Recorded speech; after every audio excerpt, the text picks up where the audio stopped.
can expect to see a new side of Unique. The family goes through its tribulations this season. The stakes are so high. How badly does she want to just win?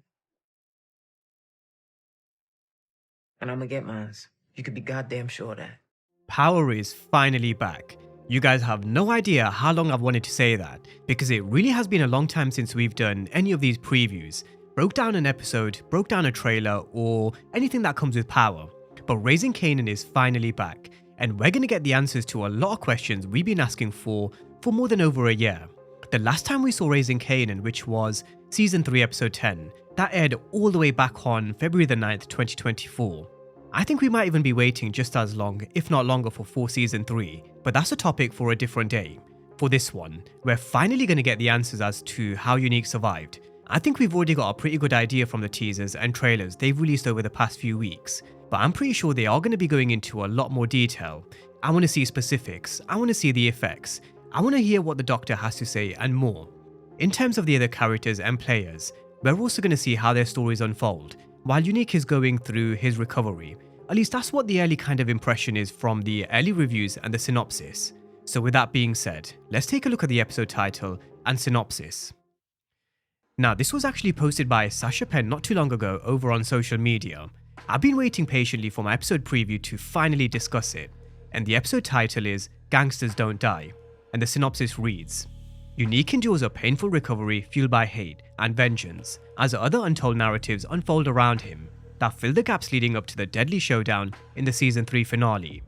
So with that synopsis and everything that's been teased in the build up to Season 4 from the early reviews all the way down to Sasha Penn's quotes, Episode 1 does seem like it will be, at least for majority of the episode, a flashback.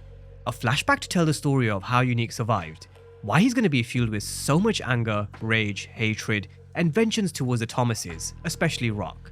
First, they are going to have to answer the question in terms of how did he survive, which I don't believe is much of a reach or unrealistic. I think a lot of people have suffered from brain traumas, head injuries, and frankly, a lot worse, and definitely survived.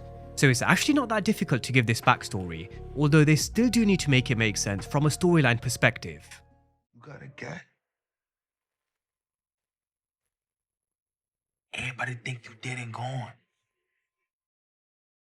Now, I do think we've all gathered Early Tyler was the one who's been helping Unique. Early Tyler was the one who took him to this doctor, who we'll mention. He is going to be different to who he was before. Now, just how different is, of course, the question. I think he's going to show a lot of rage, anger. He's going to be a lot more volatile compared to the smooth, charismatic and charming character we knew before way back in Season 1. I've also been doing a lot of research in terms of the physical and psychological impact of head injuries, and I've gathered a bunch of notes ready for my breakdown for Episode 1. But first, I really do want to see what the Doctor mentions. Does he make reference to a specific term, medication, or anything else? But with Unique, he's definitely got a long road to recovery. The events that we are going to see in Episode 1 will fill the gaps leading up to this particular showdown in Season 3's finale. So by the time we see Unique here at this warehouse, he won't be flat out on his feet like we saw him in Ellie Tyler's kitchen, where it is pretty clear he was still suffering a lot. Now, a question that's been getting asked a lot is, why is Unique after Rock?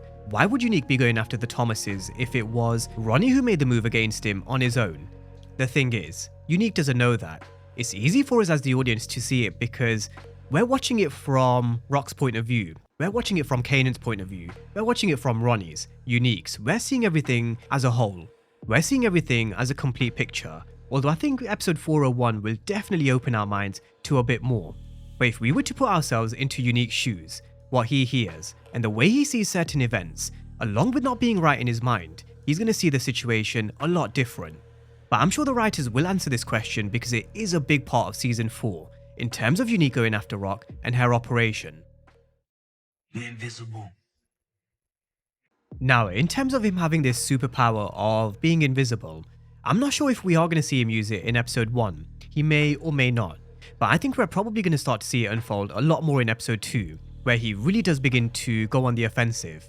If episode 1 is just taking us through the events up until this showdown that we saw in season 3, episode 10, we're not going to see Unique using this so-called superpower just yet.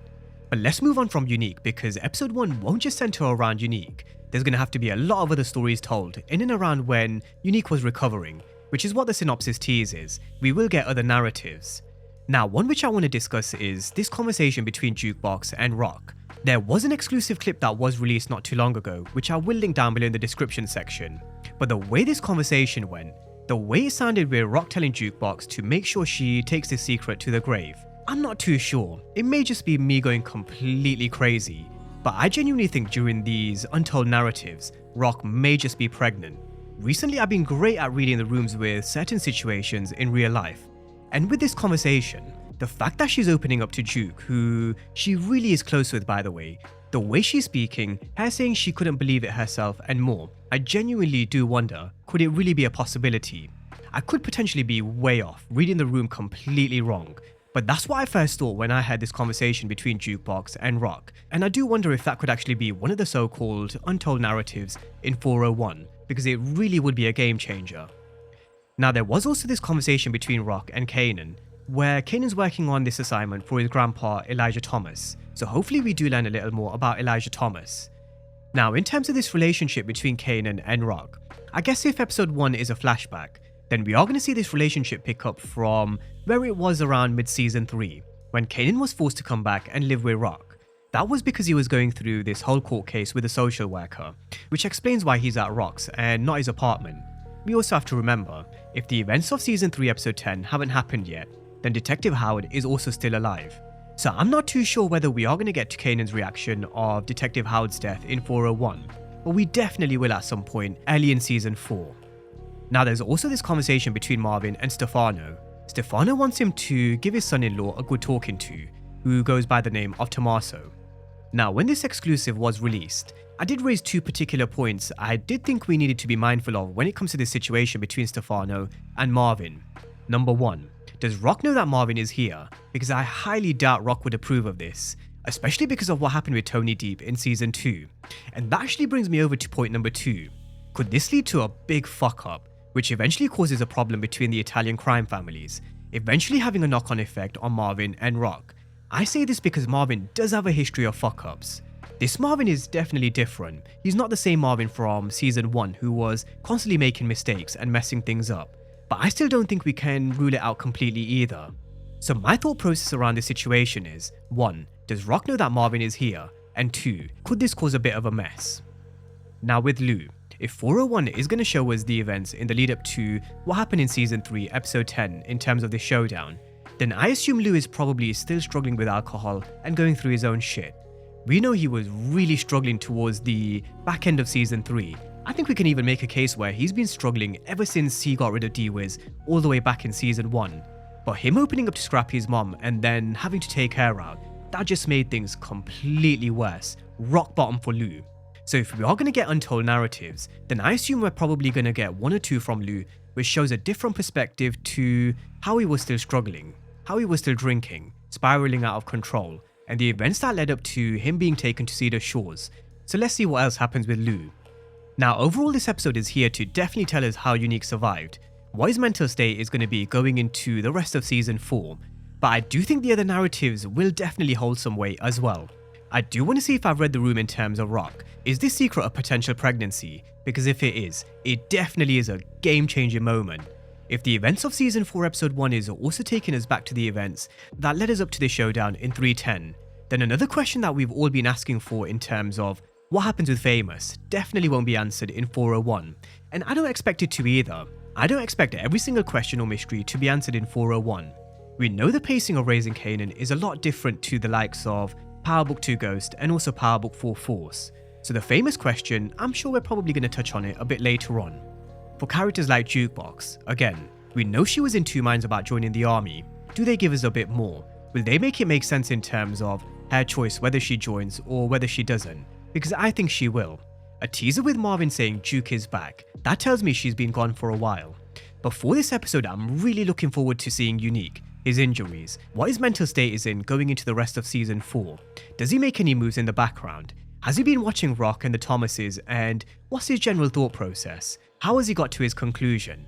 Is he moving invisible in episode 1, or is that still to come in the next coming episodes?